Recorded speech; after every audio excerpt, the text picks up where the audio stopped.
નમસ્કાર, આપ જોઈ રહ્યા છો નિર્ભય ન્યૂઝ અને હું છું આપની સાથે રિધિ। વેધર અપડેટમાં આજે વાત કરવી છે ગુજરાતની અંદર ફરી એક વખત માવઠાની આગાહી કરવામાં આવી છે।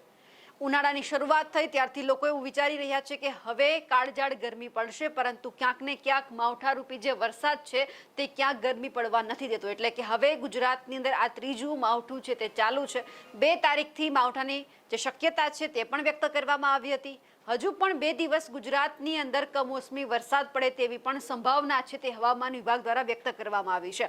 ગઈકાલે પણ આપણે જોયું કે ઘણા બધા વિસ્તાર એવા છે કે જ્યાં કરા સાથે કમોસમી વરસાદ છે તે પડ્યો હતો, અને આજે સૌરાષ્ટ્ર કચ્છના ઘણા બધા વિસ્તારો એવા છે કે જ્યાં કરા સાથે માવઠાની આગાહી કરવામાં આવી છે, એટલે કે ખેડૂતોને સાવચેત રહેવા પણ કહેવામાં આવ્યું છે, કારણ કે આ કોઈ પહેલું કે બીજું માવઠું નથી। ઉનાળાની અંદર આ ત્રીજા માવઠાની આગાહી કરવામાં આવી છે। હવે આજે દિવસભર કયા એવા વિસ્તાર છે, પંથક છે કે જ્યાં માવઠાની આગાહી કરવામાં આવી છે તેમની ચર્ચા કરીએ। સૌથી પહેલા તો જો ગુજરાતની વાત કરીએ તો સૌરાષ્ટ્ર કચ્છની અંદર આપણને કરા સાથે કમોસમી વરસાદ છે તેમની શક્યતા વ્યક્ત કરવામાં આવી છે।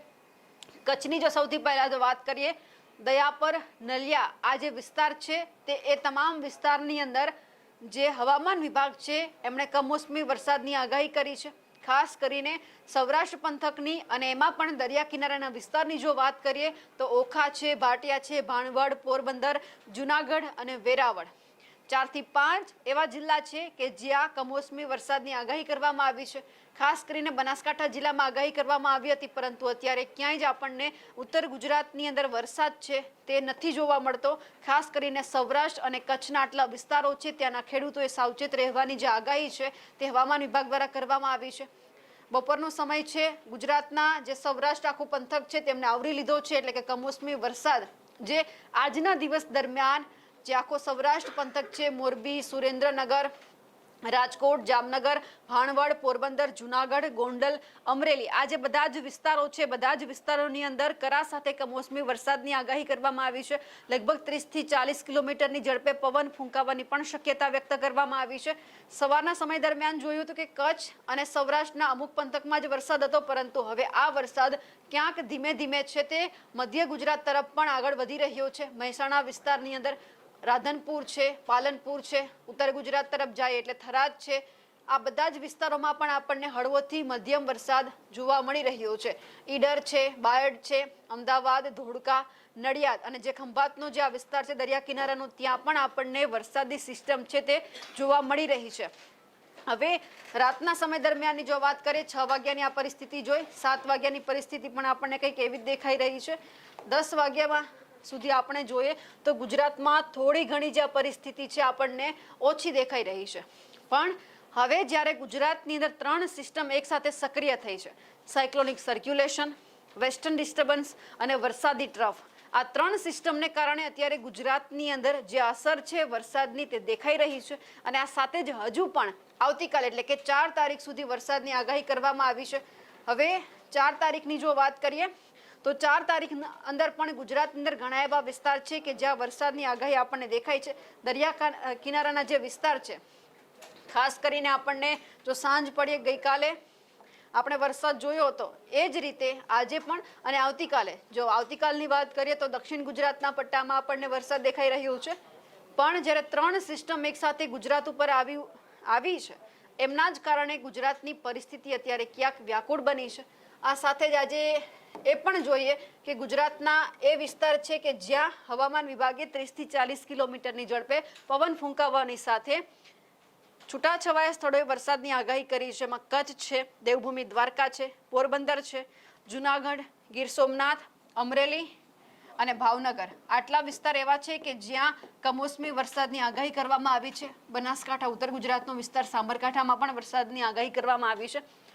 ઘણા બધા હવામાન નિષ્ણાંત છે એ અલગ અલગ માહિતી આપી રહ્યા છે। ઘણા લોકો એવું કહી રહ્યા છે કે 10 એપ્રિલ છે ત્યાં સુધી કમોસમી વરસાદ પડવાનો છે। ઘણા એવું કહી રહ્યા છે કે 2, 3, 4 એટલે કે 3 દિવસ માટે વરસાદની આગાહી કરવામાં આવી છે। હવે સૌથી પહેલા જ્યારે 3 દિવસ માટે વરસાદની આગાહી એટલે કે કમોસમી વરસાદ ઘણા એવા વિસ્તાર છે કે જ્યાં પડી રહ્યું છે, પડવાની સંભાવના વ્યક્ત કરવામાં આવી છે, એમને જ લઈને હવામાન નિષ્ણાંત પરેશ ગોસ્વામી શું કહી રહ્યા છે એ સાંભળીએ।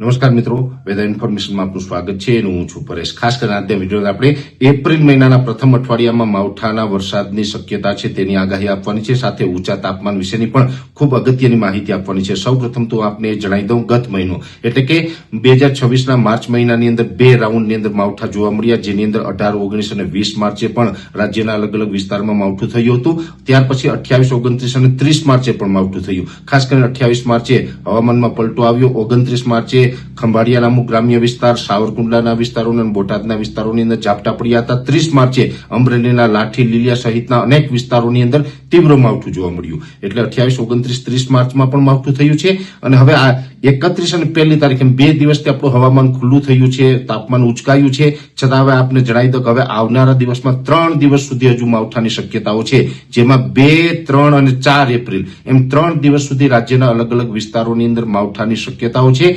જેમાં ખાસ કરીને જોવા જઈએ તો ઉત્તર ભારતના જે પહાડો ઉપરથી અત્યારે back to back western disturbance પસાર થઈ રહ્યા છે. ઉત્તર ભારતના પહાડો ઉપર બરફવર્ષા પણ થઈ રહી છે. એ જે વેસ્ટર્ન ડિસ્ટર્બન્સ હોય છે એનો ટ્રફ છે એ દક્ષિણ પાકિસ્તાન અને ગુજરાત સુધી લંબાઈ રહ્યો છે, જેને કારણે માર્ચ મહિનામાં પણ 2 માવઠા થયા અને હવે એપ્રિલ મહિનાના પ્રથમ અઠવાડિયામાં જ આ એક માવઠું થવાનું છે.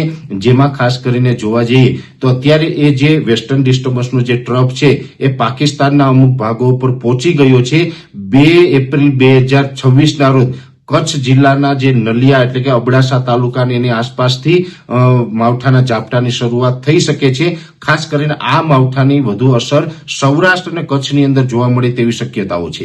એમાં કચ્છ જિલ્લાના અમુક સેન્ટરની અંદર તો તીવ્ર માવઠું થશે, એટલે કે સામાન્ય કરતા થોડુંક વધુ માવઠું થાય તેવી પણ શક્યતાઓ છે. સૌરાષ્ટ્રના પણ 1-2 સેન્ટરની અંદર તીવ્ર માવઠું, બાકી છૂટાછવાયા વિસ્તારમાં માવઠું થવાનું છે. એટલે આમ જોવા જઈએ તો સૌરાષ્ટ્ર અને કચ્છની અંદર આ માવઠાની અસર થોડીક વધારે જોવા મળશે. બીજા વિસ્તારોમાં પણ માવઠું થશે, પણ બીજા વિસ્તારોમાં એકદમ સીમિત વિસ્તાર અને એકદમ છૂટાછવાયા અને એકદમ સામાન્ય ઝાપટા પડે તેવી શક્યતાઓ છે. અમુક જગ્યાએ તો ખાલી છાંટછૂટ થશે. પણ સૌરાષ્ટ્ર અને કચ્છની અંદર આ જે વેસ્ટર્ન ડિસ્ટર્બન્સનો ટ્રફ છે એ થોડુંક તીવ્ર માવઠાના રૂપમાં અસર કરી શકે છે. એટલે આપણે આ માવઠા છે એને કારણે ખેડૂતોને ખેતી પાકોની અંદર વારંવાર નુકસાની આવી રહી છે. માર્ચ મહિનાની અંદર 2 માવઠા થયા, એમાં પણ જે શિયાળુ પાક હોય, ઉનાળુ પાક છે, બાગાયતી પાક છે, દરેક પાકની અંદર નુકસાન ગયું છે. ફરીથી એપ્રિલ મહિનાની અંદર માવઠું આવી રહ્યું છે. એટલે હજુ પણ ખેડૂત ભાઈઓને વધુ નુકસાની સહન કરવાનો વારો આવે તેવી શક્યતાઓ છે. એટલે ખેતી કામોની અંદર આપણે આ 2, 3 અને 4 એપ્રિલમાં માવઠું થવાનું છે, એને ધ્યાનમાં રાખીને ખેતી કામોનું આયોજન કરવું.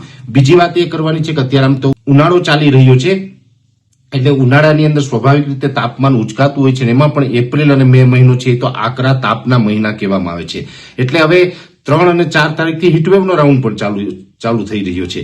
જોકે આ હીટવેવનો રાઉન્ડ છે લગભગ ગુજરાતના દરેક સેન્ટરમાં હશે. એટલે કે તાપમાન છે 40 ને અમુક જગ્યાએ 40+ એટલે કે 41-42 ડિગ્રી તાપમાન થવાની શક્યતાઓ છે. 3 એપ્રિલથી લઈ અને 8 એપ્રિલ સુધી તાપમાન ઉચકાવાનું છે.